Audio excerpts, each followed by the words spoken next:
e ho avuto la fortuna che mio padre ha comprato l'apparecchio radio nei primi anni 30 e allora io ho potuto sentire musica che gli altri non sentivano e questa è stata la grande fortuna. E allora di fortune dopo ne ho avute una di seguito all'altra, perché ho la fortuna anche che i miei genitori hanno secondato tutti, anche i miei fratelli, sulla scelta che uno faceva, anche se non dava prospettive molto, molto importanti, allora molto, molto sicure, però mia mamma e mio padre hanno sempre agevolato quello che ognuno di noi ha scelto, sicché 5 figli, ognuno ha scelto una strada diversa. Io ho scelto di fare la musica, naturalmente a 12-13 anni, la scelta si faceva allora. E mia mamma, che era maestra, nell'ambiente a Castelfranco non c'era nessuno che studiava musica per fare la professione, ero l'unico.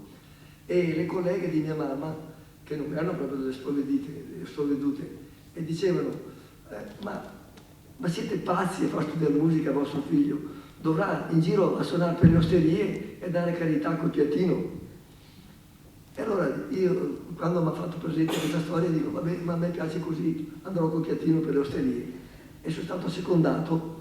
Allora, tutta la mia vita è stata piena di scelte che ho fatto che non erano di quelle normali, solite, ma sono stato contento perché stavo bene io.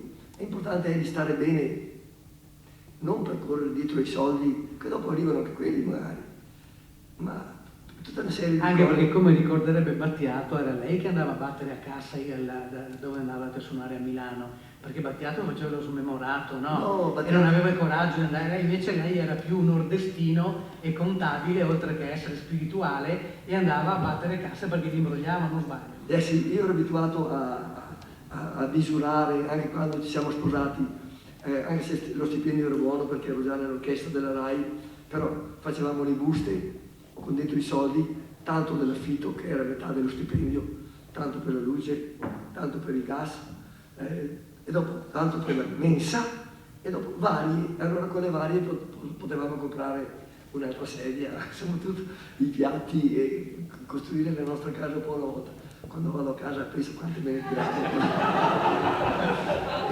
Sento che mi dice smettila di parlare, mi piace.